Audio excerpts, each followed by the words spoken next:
ത്രിയേക ദൈവത്തിന് സ്തുതി. ക്രിസ്തുവിൽ പ്രിയ സഹോദരങ്ങളെ, ഇന്ന് നമ്മുടെ കർത്താവായ യേശു ക്രിസ്തുവിന്റെ ഏറ്റവും പ്രമുഖനും പ്രിയപ്പെട്ടതുമായ അപ്പോസ്തലന്മാരിൽ ഒരാളായ വിശുദ്ധ പത്രോസ് ലീഹായുടെ ജീവിതത്തെയും പ്രാധാന്യത്തെയും കുറിച്ച് നമുക്ക് ചിന്തിക്കാം.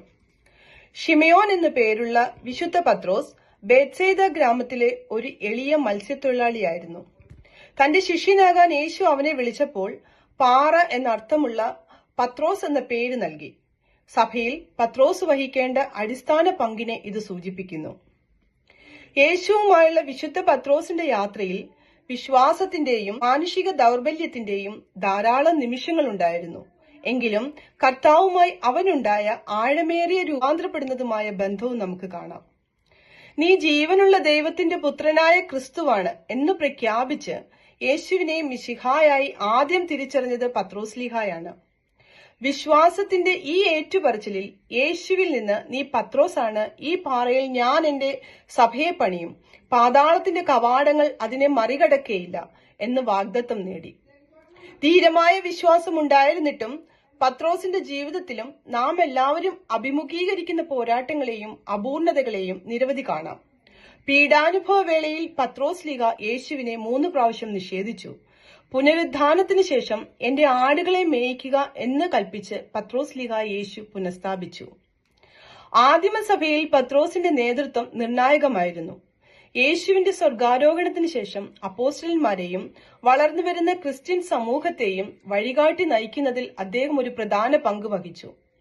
പരിശുദ്ധാത്മാവിനാൽ നിറഞ്ഞ പെന്തക്കോസ്ത് ദിനത്തിൽ 3000 ആളുകളുടെ മാനസാന്തരത്തിലേക്ക് നയിച്ച ശക്തമായ ഒരു പ്രസംഗം പത്രോസ് ലീഹ നടത്തിയത് നമുക്ക് സാക്ഷ്യം നൽകുന്നു.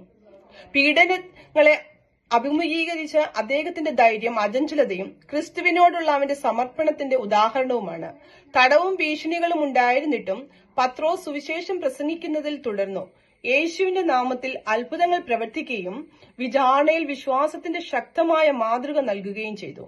മാനസാന്തരത്തിന്റെയും ക്ഷമയുടെയും ശക്തിയുടെ സാക്ഷ്യം കൂടിയാണ് വിശുദ്ധ പത്രോസിന്റെ ജീവിതം. യേശുവിനെ തള്ളിപ്പറഞ്ഞ ശേഷം അവന്റെ പുനഃസ്ഥാപനം ഒരു പരാജയവും ക്ഷമിക്കപ്പെടുവാൻ കഴിയാത്തത്ര വലുതല്ലെന്നും നമ്മുടെ മുൻകാല തെറ്റുകൾ എന്തുതന്നെയായാലും ഈ ഉയർത്തെഴുന്നേൽക്കാനും നമ്മുടെ ദൗത്യം തുടരാനും നാം എല്ലാവരും വിളിക്കപ്പെട്ടിരിക്കുന്നുവെന്നും നമ്മെ ഓർമ്മിപ്പിക്കുന്നു. ഓർത്തഡോക്സ് പാരമ്പര്യത്തിൽ വിശുദ്ധ പത്രോസിനെ സഭയുടെ അടിസ്ഥാന സ്തംഭമായി മാത്രമല്ല, മാനുഷിക ബലഹീനതയ്ക്കെതിരായ വിശ്വാസത്തിന്റെയും വിജയത്തിന്റെ പ്രതീകമായും ബഹുമാനിക്കപ്പെടുന്നു.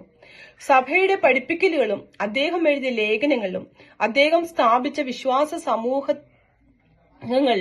അദ്ദേഹത്തിന്റെ പാരമ്പര്യം നിലനിൽക്കുന്നു.